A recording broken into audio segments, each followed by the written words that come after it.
Hi,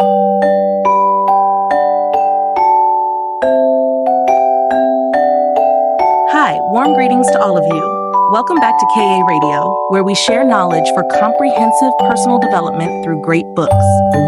Did you know that we lose happiness and time because we are always too caught up in pursuing trivial matters? There is a magical book like this. It is so simple that even a 6-year-old child can understand it, yet it has created a global phenomenon since its publication in 1998. The elite and successful people in society call it a revelation of life. That book is Who Moved My Cheese by Spencer Johnson, one of the most famous and respected authors in the world. Through a simple fable about 2 little people and 2 mice searching for cheese in a maze, he highlights a major problem in modern society. More and more people are getting trapped in their own mental exhaustion. Typically, they overthink, complicate issues, and ultimately corner themselves in the dead ends of the maze, refusing to embrace change. If you are still anxious, confused, or caught in a state of overthinking, this book can provide you with motivation and solutions for transformation. Now let's dive into a sharing from B version titled The Core Way to Stop Overthinking through the novel Who Moved My Cheese? Along with 2 mice named Sniff and Scurry, lived together in a maze. Their daily task was to search for cheese. One day, as usual, while running around the maze, they accidentally discovered Cheese Station C, which was filled with delicious cheese. At first, all 4 of them diligently got up early every day. Each had their own skills for navigating and searching for cheese. But before long, overwhelmed by the joy of what seemed to be an infinite supply of cheese, the 2 little people began to change. They started waking up later, stopped running persistently, and no longer worried about searching for cheese every day. Slow and Stubborn developed a sense of complacency. Their weight also soared as a result. In contrast, the 2 mice remained alert, checking daily for any changes in the cheese station. The 2 little people believed they could live comfortably this way forever. But that joyful time didn't last long. Suddenly, one day, all the cheese was gone. The event was unexpected. Slow and Stubborn were initially shocked, then angry, accusing and blaming each other, shouting malicious words about whoever had stolen the cheese. In just a few days, they cried out in desperate hunger and helplessness, losing the brain and the ability to think. But sometimes, complex thoughts in the mind can lead a person into an inner maze, trapping themselves in a dead end. The 2 little mice never overanalyzed things. When the situation at the cheese station changed, Sniff and Scurry immediately decided to adapt, put on their shoes, and ran through the maze to find a new cheese station. Meanwhile, the 2 little people spent a long time pondering what to do next. Overanalyzing and complicating the issue, they were consumed by thoughts like, "What on earth is happening here? Why is this happening to me?" These thoughts filled their brains and cluttered their minds. And by the time Sniff and Scurry had already found a new cheese station, Slow and Stubborn were still evaluating the situation at Cheese Station C, drowning in the pain of their lost cheese. In reality, what makes you suffer the most is not losing something or someone acting against your wishes. It is the endless internal struggle within you. Mental exhaustion and overthinking are the fastest ways to deplete yourself. In psychology, there is a term called rumination. The word rumination means chewing cud, similar to animals like cows, buffaloes, goats, and sheep. They consume food, regurgitate it, chew it again, and repeat this cycle. People with ruminative thinking are those who think over and over about an idea or thought, gradually trapping themselves in a loop without ever arriving at a decision or solution. Slow and Stubborn fell into this state of rumination when they lost their cheese. And how about you? Are you overthinking because you want a certain piece of cheese, because you're clinging to an old piece of cheese, or because you've lost a piece of cheese, thereby crushing your spirit in the process? I tried so hard to study, but still got a low score. Am I just not good enough? Why did the boss look at me like that? What did she mean by saying that to me? Why didn't he reply to my message today? Does mom's action mean she doesn't trust me? These thoughts continue. Countless questions like these. Rumination always comes hand in hand with sensitivity. Even trivial matters can make you think for a long time. This way of thinking has a seductive pull, like an addiction. If you're not careful, you'll fall into confusion and lose your way out. Additionally, the negative emotions it brings are like a suffocating swamp that people sink into, slowly draining their strength to free themselves. As a result, everyday worries grow larger and eventually completely overwhelm you. The late writer Yang Jiang once said, "Your problem is that you read too few books and think too much." Indeed, many people think of 1,000 paths for the future at night, only to follow the same rut the next morning. If our worries and thoughts keep gnawing at us without any action to address them, they will inevitably grow larger, like a snowball that eventually becomes so heavy it crushes you.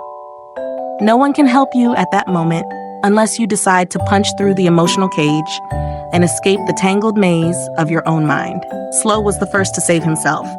He no longer wanted to sit and wait for death, but planned to go back and search for cheese every day like before.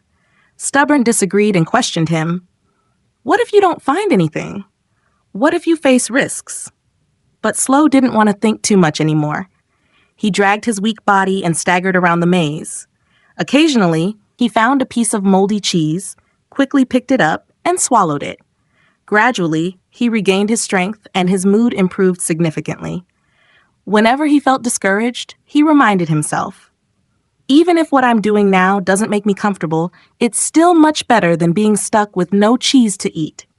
At the very least, he was taking control of the situation by stopping the overthinking and continuously encouraging himself. Eventually, Slow found a new cheese station, just like the little mice. But this time, he was no longer obsessed with or dependent on the massive pile of cheese. Every day, he visited Station N to eat cheese and then ran around the maze to continue his search.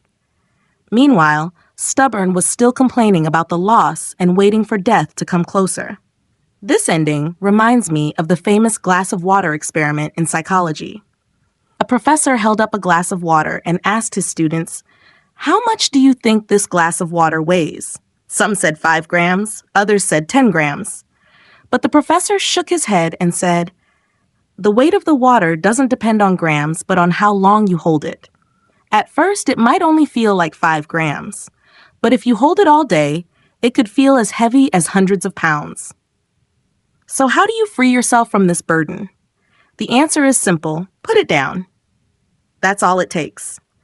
Just making that first move will lead to the right steps that follow. The root cause of all burdens and anxieties is overthinking and doing too little. Overthinkers always want to know more, keep up with updates, and ensure everything is perfect before starting. However, striving for smoothness and perfection only leads to more problems arising. Training your spirit is to stop looking outward at the world, redirect your attention inward, and focus entirely on present actions. If you lose a piece of cheese, go look for another one. If you fail this time, focus on studying and preparing for the next. If your boss looks at you with a certain attitude, concentrate on completing today's tasks with the utmost care. If someone says something that hurts you, arrange a vase of flowers, exercise to build a healthy body, or do something you enjoy. Often, one action is better than 1,000 thoughts. One change is far more valuable than meaningless persistence. Instead of tormenting yourself with internal exhaustion, it's better to use action to break through this stalemate. Thinking is bad, but I still can't control it. What should I do? If you still cannot act to change, it's time to understand the truth behind why you are draining yourself. That is, overthinking arises from having expectations that are too high. The author wrote in the book that the maze symbolizes the complexity of modern society and also represents the inner world of humans.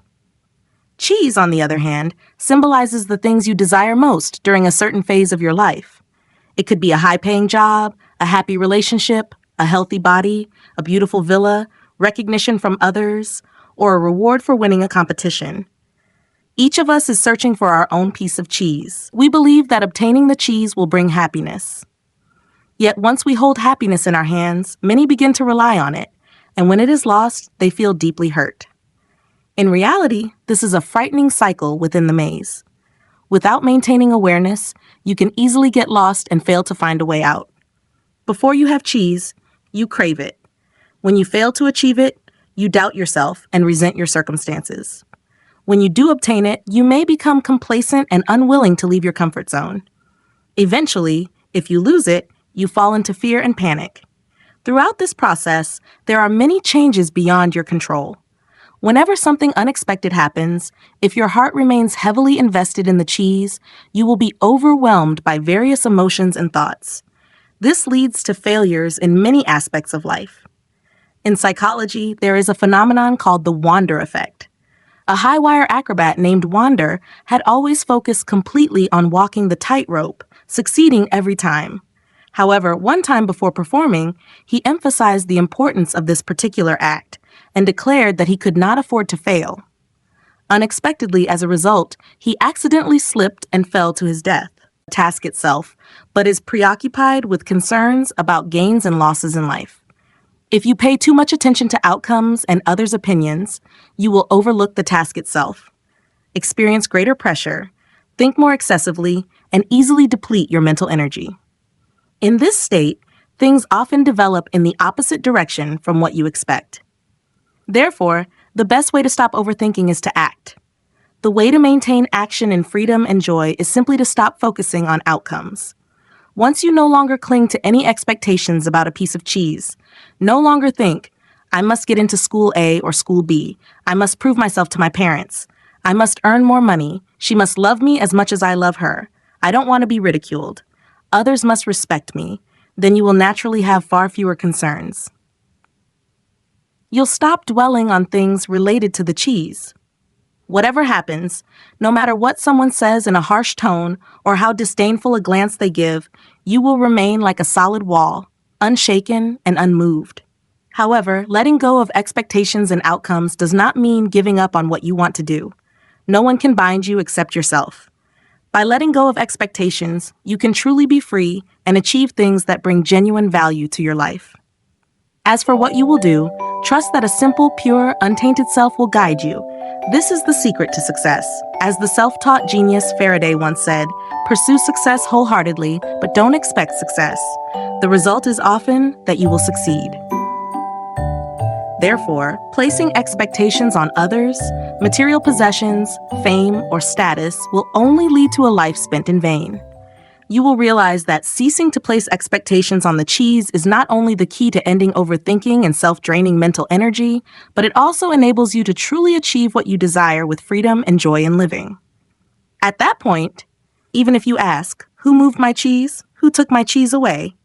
It won't matter anymore. When you have something, hold on to your original intention and determination. When you lose it, let it go and don't overthink.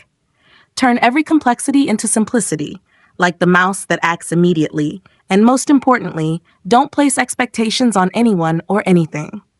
As the world-renowned spiritual teacher Mival Ananda once said, I just do, and I don't worry about the result. If I don't succeed, I will accept it. When Who Moved My Cheese was first published, it immediately topped global bestseller lists. For over 20 years, this book has inspired and motivated millions of people seeking opportunities for survival in life. Many people refer to the story of searching for cheese in the maze as a lesson in mastering life, stepping out of one's comfort zone, and bravely embracing change. Yet at the same time, there is always a group in society that deeply wishes to change, but finds themselves unable to. These are often people struggling with mental self-exhaustion, such as crises, fears, procrastination, depression, or excessive thinking. In such cases, we may initially resemble the little person, Lee, angry, doubtful, and hesitant. Later, we might become like Chum Chap, calming down, reflecting on the problem, and courageously taking the first step toward change. However, the best way is still to live like a little mouse, focus on the present, let go of expectations, think less, and act more. There is a saying, life is meant to be lived, not merely thought about. With endless thoughts. The fastest steps are those that boldly move forward, living fully in the present moment. Don't keep looking back at the past that cannot be saved, or dwell on the anxieties of tomorrow that has yet to come, missing the beauty of the now. Simplify everything complicated with a heart no longer attached to expectations from anyone or anything. In the end, you will realize that life is a process of gradual elimination. You will naturally know what is unimportant and what matters to you. Then you will become a simple person, living a truly free life. Finally, I would like to share a few lines of poetry with you. Spring will be beautiful when the flowers bloom. Summer is lovely with the wind sweeping the skies. Autumn is charming with the full moonlight. Winter is beautiful with the falling white snow. But the most beautiful season is only in life, simply when the heart is no longer confused. I hope your life will be filled with the most beautiful seasons throughout the year. Thank you for listening.